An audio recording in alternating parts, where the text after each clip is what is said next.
United States of America with Joseph Timor, Morgan Elliott, Stephen Kerr, Mitchell Maris, Laurel Moyer, Joshua Taylor.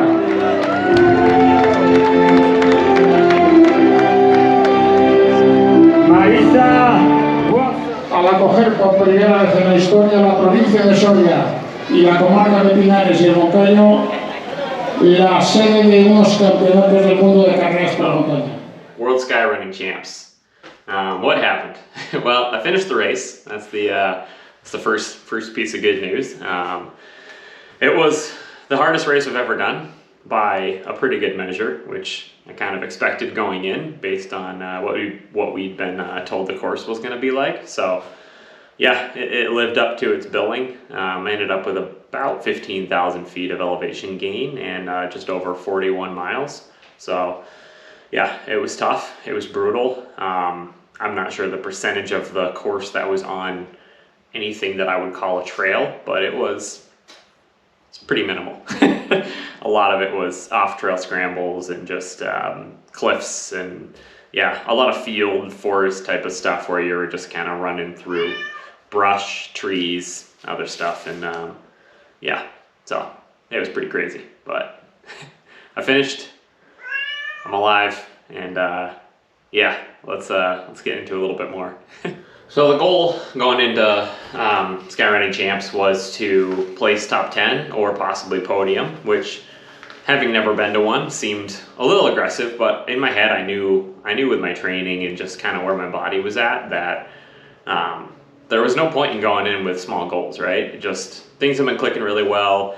Obviously with the smoke and the terrible weather we had in Boise all summer, I didn't really crush any of my workouts. I had to skip a bunch. I had to do a bunch of treadmill and, you know, so there was factors that certainly were going against me, but I just figured my overall fitness, just where I was at, like, I think, you know, top 10 was where I should be shooting for, and then maybe even higher if things went my way. So unfortunately with my back just basically locking up like a mile and a half in, I couldn't go uphill, really. I had to just kind of stay straight up and down. I couldn't lean forward. So I made the kind of tactical decision to not bring poles because I just hate running with poles. I did a couple workouts the month leading up to the race with poles just to kind of try them again. And I just, yeah, I still don't like them. I don't think they really help me. I have super long arms, so it's easy enough to just hands on knees on steep stuff. But with the back, I just couldn't get that last like 2 inches of mobility to actually put my hands on my knees. So I was just kind of dangling my arms and yeah, anyway, not to belabor the point, but finishing 22nd with obviously some significant challenges to my mobility and just overall, yeah, ability to run. Yeah, I think top 10 was still realistic. So yeah, I guess I'm positive, right? I'm happy rather with the result, even though it didn't go to the, you know, the dream result that I wanted. It was just kind of a confidence booster knowing that a top 10 and how much further top 10 was. I can't remember off the top of my head what the position was, but it wasn't that far away, right? It was okay. A couple things go my way, my back's feeling good. Top 10 was, I think, really realistic. So that was super exciting. Our team in general had some challenges, especially on the ultra day. We had some things that just didn't go our way, like freak bee stings where the directors forced somebody to drop out after getting a shot for the bee sting, and just broken poles, like, you know, just so that was unfortunate. My back, but I think had those things gone our way, we would have finished a little higher on the ultra day and possibly overall. We ended up finishing 4th as a team, which is still pretty awesome, but yeah, watch out world, because the podium's going to happen next time. I don't think there's any reason that our U.S. team in 2026 shouldn't go after the first place. I think the Japanese and Italian and Spanish teams had amazing levels of support. I mean, not that we didn't. We had, you know, some great supporters ourselves helping out on race day, but, you know, looking at what they did and then looking at what we had compared to them, like resource-wise, yeah, we were already nipping at their heels a couple times. So yeah, I think it's pretty exciting. The future is bright. whoever we send over in 2026 should be going after, you know, the highest place they can get. And yeah, hopefully when people see the event and how awesome it was and all the support and all, you know, just how fun it is running these types of events and world championships, hopefully that gets the US runners you know, excited, and we can send another big team every year, because it was really awesome. Certainly one of the coolest, if not the coolest event I've been a part of, even though it didn't go perfect. So yeah, anyway, thanks for sharing the journey with me. This has been super fun, kind of taking some footage as I went, so listening to me ramble on. We are very, very slowly making our way to the runway to take off on our first flight. That is the current update. Stay tuned. First leg done. Made it to Paris. Well, we made it to the airport anyway. Not quite as exciting, but we survived. Got to see the sunrise on the east coast of Greenland from the plane. Super cool. Otherwise, just slept and watched a lot of movies. We made it to Madrid. Some music on our run. Now we're doing a little exploring. We ain't in Boise anymore, that's for sure. Pretty cool. Pretty cool. Our classic Spanish food here. The old have it your way. Anime ramen looks pretty cool though. That looks yum.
Absolute coolest church I have ever been in my life. And the biggest. The most massive. Wow. Here's our nice little Airbnb neighborhood. So quaint, so nice. Here's our fancy little race car. Super cool.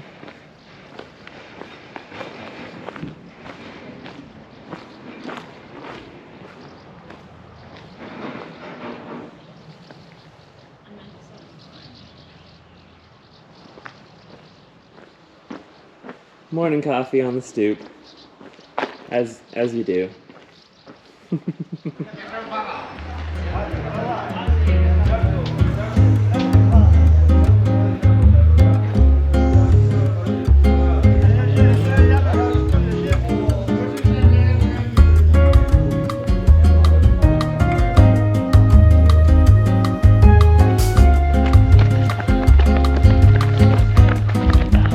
Still going.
From Netherlands.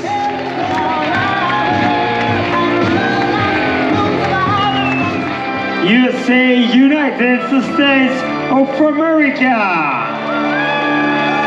With Joseph Timor, Morgan Elliott, Stephen Kerr, Mitchell Maris, Laurel Moyer, Joshua Taylor.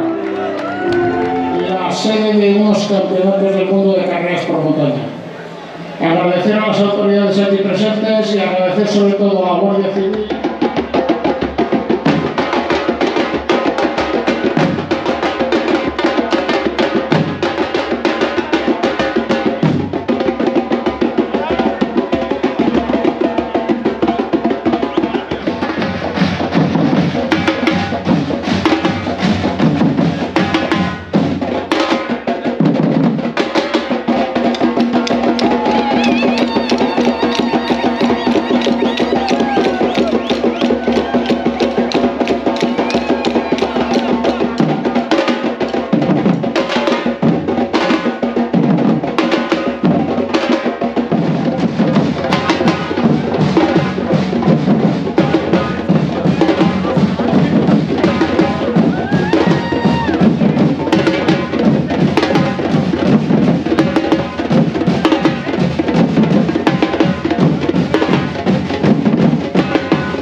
We're just running along the Greenbelt, crossing over from Boise into Garden City.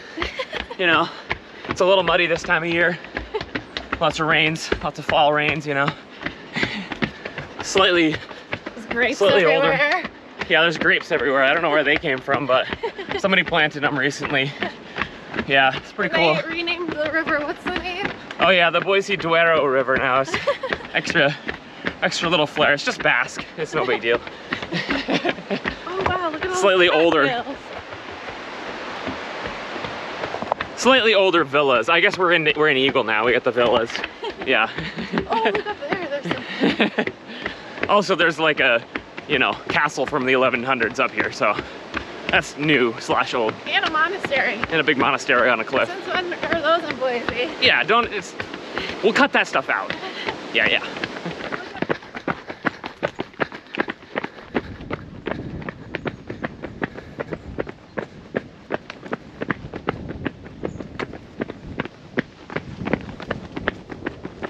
Too bad place for a monastery. Yeah, no, bad spot.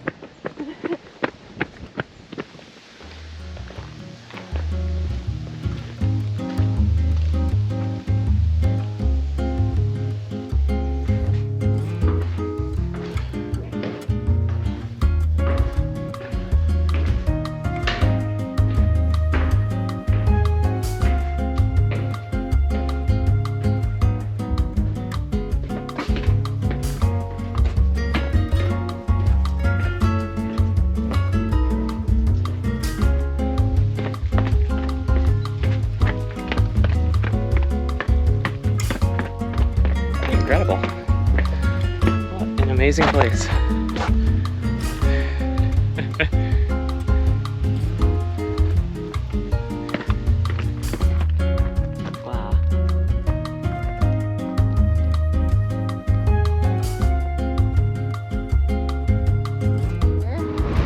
the castle up on that hill. That is so awesome. That is a great spot for a castle. Pretty much what you picture. What's going to be on top of that hill? A giant castle. Of course. It's a Moorish castle, by the way. Oh, a For anyone who's Moorish interested. castle. Yeah. Wow. Nice. It's barely even a tourist attraction. It's like, there might be cooler places to get in your post-race recovery walk, but I highly doubt that.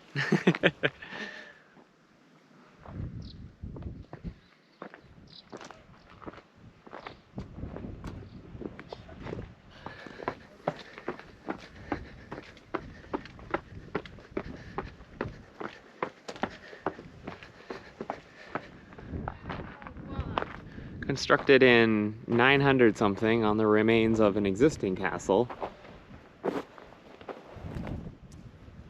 retaken by the Christians and the Muslims a bunch of times before finally getting taken back by the Spanish Christians in 1059.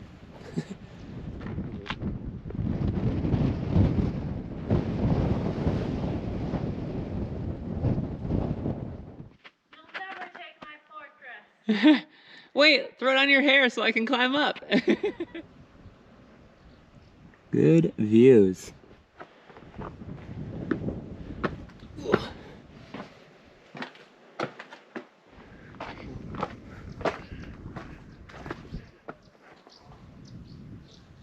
The main entrance to the Islamic castle. Una última parada a España.